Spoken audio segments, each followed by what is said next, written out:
It's like inviting someone to a party at your house. You want everybody to come to your house, but then everybody shows up. You don't have food. You don't have snacks. You don't have anything for them to drink. You don't have any games planned. So much of like going viral really, it can be like it's an afterthought. Oh, it's too late. Now I gotta start thinking about what my account looks like, when really you need to be putting in the work before you ever even go viral. And if there's nothing there that's like bingeable content for them, then it's the same as someone showing up to your house for this party and you weren't ready for them. A lot of the prep work for being viral, that has to happen beforehand. You want people to connect with you and the content that you already have. One of the biggest compliments for me is when I go to my notifications and I see the same person like this post, like this reel, followed. I'm like, yes, that is my person, because they went through the process of saying like, okay, oh, this was cool. Oh, oh wow, I need to follow this dude. And that to me means that is my person, and we're probably going to vibe really well. You just described a really great thing that a lot of people like to see in regards to the likes and then the following. And you also brought back some bad flashbacks of a couple house parties I've visited that had horrible food. So we ain't going to talk about that part.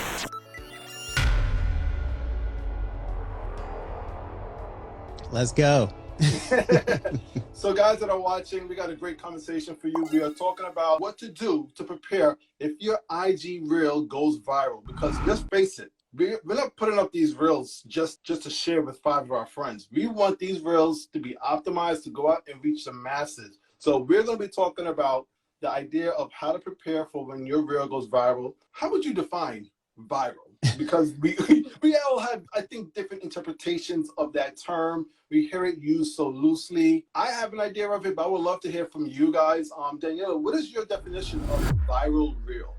Yeah, I think a viral reel totally depends on your account. So if you're a small account, hitting, let's say, 2,000 views on an average with your reels, then a viral reel is already 15K views or whatever, I mean, it doesn't have to be the million views to call it a viral reel. It really depends on the average that you're usually reaching. And if it's way above that, it's a viral reel. Yeah, I would say, there's kind of like the two different ways to look at something going viral. There's the viral for me, and then there's the viral that like Instagram would consider being viral.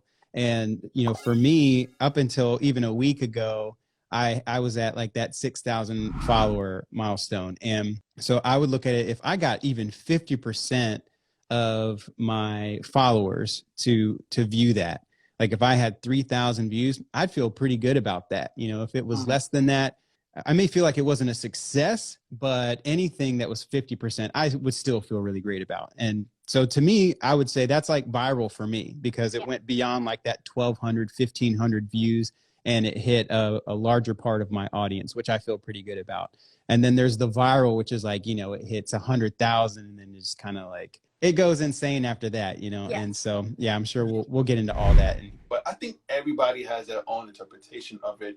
And in many ways, it can always kind of lead into what we hope happens, actually reaching that target goal. But there are good and bad things that occur when we actually do go viral. And I think a lot of our audience don't really think sometimes about what happens or how to prepare for it. So I want to ask you guys, talk about your experience with that, the good and the bad from having a viral reel. Yeah, I think, it's mostly good. Of course, this is like what everybody wants, is like, you want the content that you created to reach a large amount of people. That's the reason that you created this content in the first place, was to get this message out.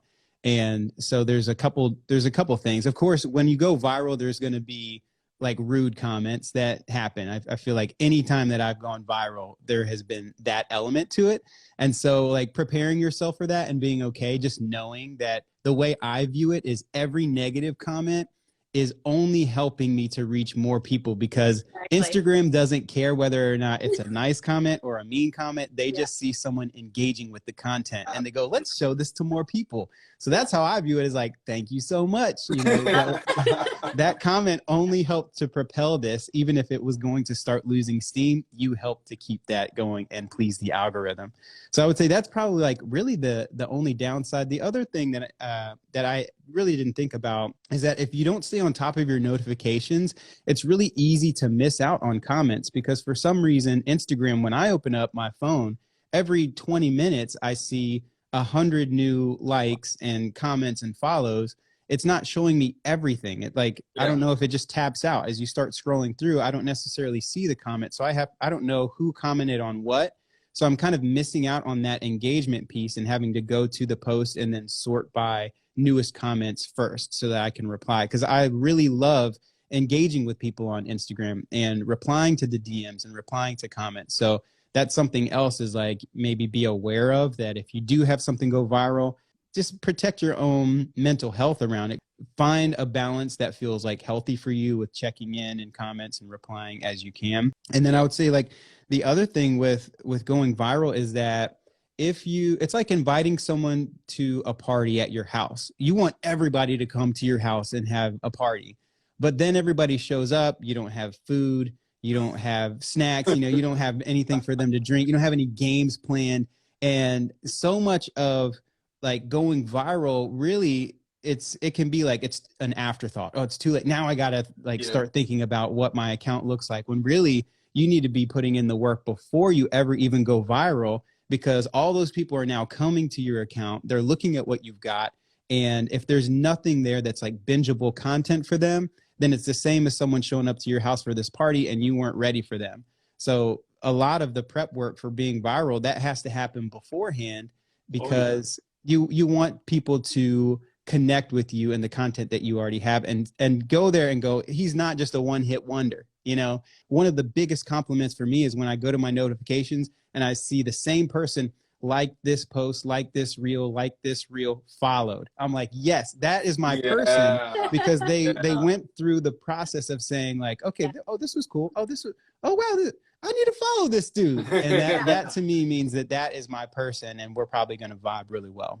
Yeah. I think I think you just described a really great thing that a lot of people like to see in regards to the likes and then the following. And you also brought back some bad flashbacks of a couple of house parties I've visited that had horrible food. So we ain't going to talk about that part, but we are going to get a little bit into some of the tips that we're going to discuss on how to prepare for when that reel goes viral. But I want to know from you, Daniela, because you've also had a major milestone in regards to reels going viral the other day. And I want to say I was very surprised at which reel went viral, because you created a lot of reels. It wasn't at the end. But I want to know from you, what was your experience with that reel? And you got to state the number. State the number. So I'm currently almost at 1.2 million views on that. Crazy. And it's crazy, but I have a couple theories of why this happened. I mean, one is it's football season, and I was literally going to the Spartan Stadium and just, showed the stadium. So, I mean, that's kind of, and if you just think of how many students they have, I've gotten like so many Michiganders on my page because of that. So that was kind of crazy. And then, I mean, it was a Reels trend. Where I actually educated on the trend. So when I share the trend, I never just share the trend, because I think that's the dumbest thing you can do, just to say, hey, this is a new trend. No, I try to always give value and share the trend with niche examples, how a certain niche can use the trend. There was some value to it. It wasn't just the Spartan Stadium, but it definitely helped. Congratulations to the both of you on really hitting the mark with those reels. I want to say something about it. So maybe think about that, because I was actually putting out another reel and I included the Spartan Stadium again. And I was like, okay, I'm just going to test this out. And that one is at 500K. So, just so you know. so what you're saying is I got to go travel up into your area and get a couple videos. Maybe not necessarily to Michigan, but if you're here, we definitely have to hang out. One of the things that I did, one of my reels that went viral, which was so out of the blue, it was literally right here in my office. I had just got action blocked by Instagram. So I couldn't do a bunch of different engagements, whether I was commenting and stuff like that. So I figured, why not just film a bunch of reels? And one of the reels was what I was doing, being in jail for Instagram. And that blew up. I think as of right now, it's like at 350,000. And it just continued to soar. But the downside was, unfortunately, if you don't know, with Reels, we can't target our audience. It's kind of like the Wild Wild West in many, many ways. Yeah, I think that you just like tapped on something that's so huge, which is in creating content. And maybe this is something that Daniela talks about. I've always said I'm not an Instagram expert. I'm an Instagram experimenter. So I just like to try a lot of different things. And a lot of what you see on my page is through the lens of design, social media through the lens of design. But one of the things that I found is having those content pillars, buckets, whatever you want to call them. You know, I have like 3 to 5 things that I always talk about that I'm passionate about, that my audience also connects with.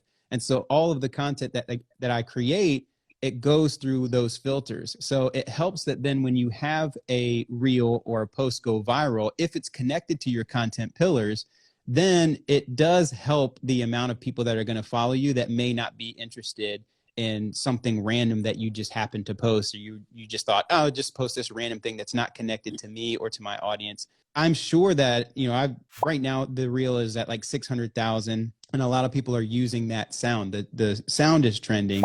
And in the last week, there's been like 2,000 new followers.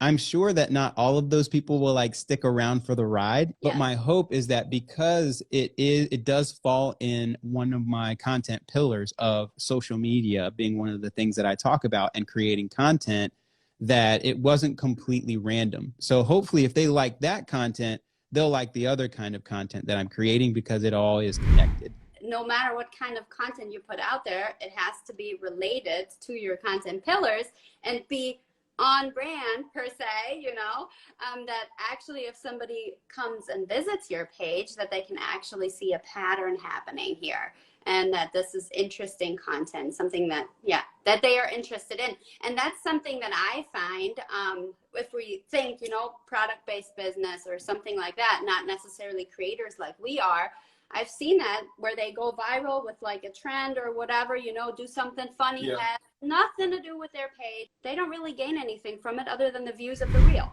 And that actually leads me into the very next question I have for you guys is if you could share one tip to everybody watching, including yourself, if you could go back in time and change something, what would that piece of strategy be? Oh my gosh, so many besides the well, you gotta choose just one. Just one. I am a big advocate of finding your own style. And it's fine to step outside your comfort zone, but you don't have to overstep your comfort zone. I think everybody can see on a reel, on a video, if you feel comfortable with what you're doing. And that is really what you should be doing, because people want to see that, and they will see that. They feel the energy. They feel everything through watching that video of you. Yeah, I think I would echo that, in that it's easy to see people that go viral and you go, oh man, well, this is what they did. How can I replicate that? Yes. But really it's about like finding what is your unique superpower. For me, early on, I experimented so much. And I would say be okay with experimenting and knowing that not every single post is going to go viral and not every single post is going to resonate the same way. Some of the posts that I look at as the most successful had very low views, but a ton of comments and a ton of likes because it was my engaged audience. Like those are the people that I'm nurturing on the regular. And they connected with what I was saying, even though Instagram was like, 1,000 views or whatever. But I was like, wow, this really connected with like a core part of my audience. Thinking about it in terms of like, you know, not necessarily success or failure, but just like, I'm just playing around. I'm just trying to find what works, what feels right for me, and what will connect with my audience. And then everybody has something unique. Like the way that Heston does something is different than the way Daniela would do it, and different than the way I would do it. So when I started, like, I love humor, I love music. And so I was like, how can I take those two things that I love to deliver content in a way that feels right to me, but that also might like cut through some of the noise? And so everybody has their own style. For me, that's my style. If somebody else tries to do it, it's going to feel inauthentic because that may not be who they are, but it is a part of who I am. Use Instagram as your laboratory to experiment, see what connects. Just because something connects with people, if it doesn't feel right to you, then you're going to get burned out doing that thing. Yeah. So it has to kind of hit both of those things. We're like, man, this felt so good. It felt in line with who I am and it resonated. Let's do more of this. Yeah, I agree. If I had to go back in time and make a change before I posted that viral reel, I would definitely have optimized my profile so much better for those extra eyes that actually did go and try to figure out, okay, this guy posted a really great reel. Let me figure out if I should follow him. I will admit my profile was not up to par at that point in time. So I would have definitely improved that by, you know, updating my bio, answering a few questions that most visitors have, better profile photo. There's so many things that you could do to kind of optimize your profile.